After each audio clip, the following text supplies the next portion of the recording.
श्लोक 4 अनुवाद। यह संपूर्ण जगत मेरे अव्यक्त रूप द्वारा व्याप्त है। समस्त जीव मुझ में हैं, किंतु मैं उनमें नहीं हूँ। तात्पर्य, भगवान की अनुभूति स्थूल इंद्रियों से नहीं हो पाती। कहा गया है, भगवान श्री कृष्ण के नाम, यश, लीलाओं आदि को भौतिक इंद्रियों से नहीं समझा जा सकता।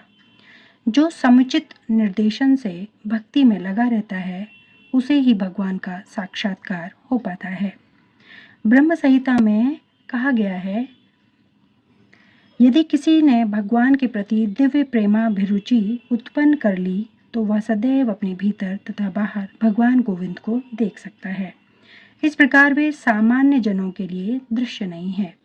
यहाँ पर कहा गया है कि यद्यपि भगवान सर्वव्यापी है और सर्वत्र उपस्थित रहते हैं, किंतु वे भौतिक इंद्रियों द्वारा अनुभव गम्य नहीं है।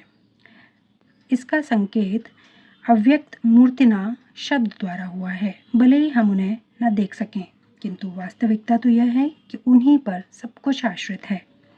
जैसा कि 7वें अध्याय में बताया जा चुका है कि संपूर्ण दृश्य जगत उनकी दो विभिन्न शक्तियां, परा या आध्यात्मिक शक्ति तथा अपरा या भौतिक शक्ति का संयोग मात्र है।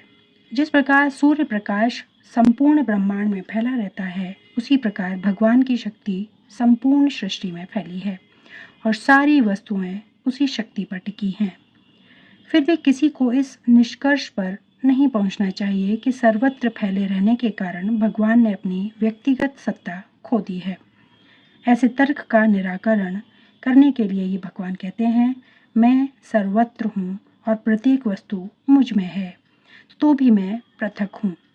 उदाहरणतः राजा किसी सरकार का अध्यक्ष होता है और सरकार उसकी शक्ति का प्राकट्य होती है। विभिन्न सरकारी विभाग राजा की शक्ति के अतिरिक्त और कुछ नहीं होते और प्रत्येक विभाग राजा की क्षमता पर निर्भर रहता है। तो भी राजा से यह आशा नहीं की जाती कि वह प्रत्येक विभाग में स्वयं उपस्थित हो।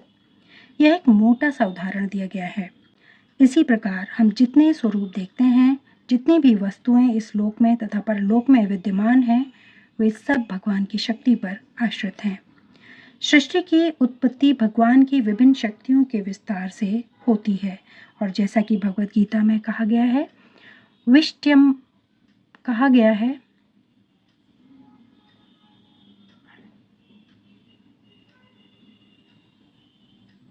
सृष्टि की उत्पत्ति भगवान की विभिन्न शक्तियों के विस्तार से होती है और जैसा कि भगवत गीता